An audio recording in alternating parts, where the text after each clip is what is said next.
Hello friends डली महंत किचेनলৈ आन এটা ভিডিঅ'লৈ আপোনালোকক স্বাগতম জনাইছো। আজি মই কলৰ পচলাৰ এখন ৰেচিপি লৈ আহিছো। আশা কৰো ভিডিঅ'টো চাই ভাল পাব। প্ৰথমে পচলা কেনেকৈ সাফা কৰে পদ্ধতিখিনি মই দেখুৱাম।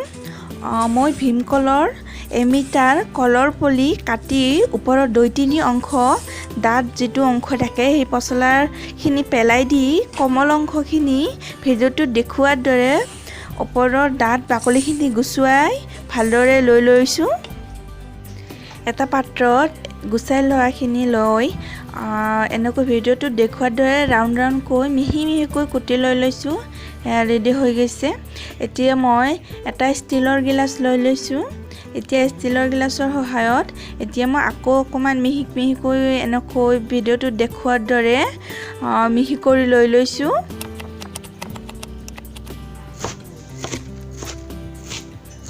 দেখিছে মিহি হৈ গৈছে। এতিয়া মই নিমখ লৈছো 2 চামুচ। এতিয়া নিমখখিনি দি মই এতিয়া হাতেৰে খচিম। দেখিছে মই এনেকৈ মিহিকৈ এনেকৈ হাতখনেৰে খচি মিহি কৰি লৈ লৈছো। এয়া পানী ওলাই গৈছে। নিমখ দিলে পানী ওলাই যায় আৰু তাৰ পাছত খচিবলৈ ভাল হয়। সেই কাৰণে মই নিমখখিনি দি এনেকৈ খচিলো। এতিয়া 2-3 বাৰ ভালদৰে সাফা পানীত পচলাখিনি হাতেৰে এনেকৈ খচি ধুই ল'ব। তাৰ পিছত হাতত এনেকৈ মুঠি লৈ পানীখিনি পেলাই দি এনেকৈ সাফা কৰি লৈ ল'ব। হে পচলা ৰেডি হৈ গৈছে। মই কঁঠালৰ গুটি লৈ লৈছো কেইটামান। এনেকৈ পাতাৰ হিলেৰে এনেকৈ থেথিলিয়াই লৈ লৈছো। এয়া দেখিছে এনেকৈ ভাঙি লৈ লৈছো।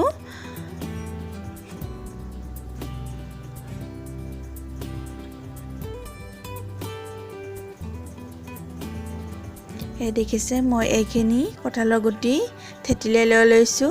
এতিয়া মই কঁঠালৰ গুটিখিনি 2-3 বাৰ সাফা পানীৰে ধুই লৈ লৈছো। এতিয়া মই পচলাখন কেনেকৈ বনাম হেয়া দেখুৱাইছো। গৰম কেৰাহীত নিজৰ অনুমান হৰে মিঠাতেল দি দিব। তাৰ পিছত তেজপাত দেখিলা, শুকান জলকীয়া এটা, তাৰ পিছত পেছি লোৱা নহৰু অনুমান হৰে দি এইখিনি ৰঙচুৱা হ'বলৈ দিব। তাৰ পিছত পচলাখিনি দি দিব। এইখিনি দি অলপ টাইম লৰাই থাকিব। কলপচলাৰ যেটো খাৰ বনা হয় মই সেই খাৰ দি দিছো। মোৰ খাৰখিনি অলপ ডাঠ হয় সেই কাৰণে মই কমকে দিছো। যদি আপোনালোকৰ পাতল তেতিয়াহলে বেছিকৈ দিব পাৰি। এতিয়া দি দিছো মই কঁঠালৰ ভাঙি লোৱা গুটিখিনি সেইখিনি দি দিছো। তাৰ পিছত 2 চামুচ বেহৰ মই পিচি লৈ লৈছিলো সেইখিনি দি দিছো।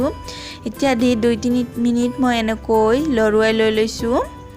এতিয়া দি দিম মই 2 কাপ পানী। ঠাণ্ডা পানী দি দিছো। আপোনালোকে যদি পাৰে গৰম পানী দিব পাৰি একো নহয়। এতিয়া গেছটো মিডিয়ামত দি ঢাকনি এখনেৰে মাৰি ভালদৰে সিজিবলৈ দি দিম পানীখিনি শুকোৱালৈকে।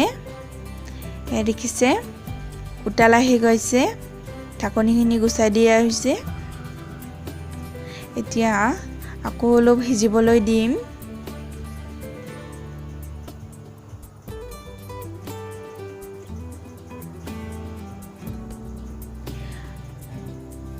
এয়া দেখিছে শুকাই গৈছে।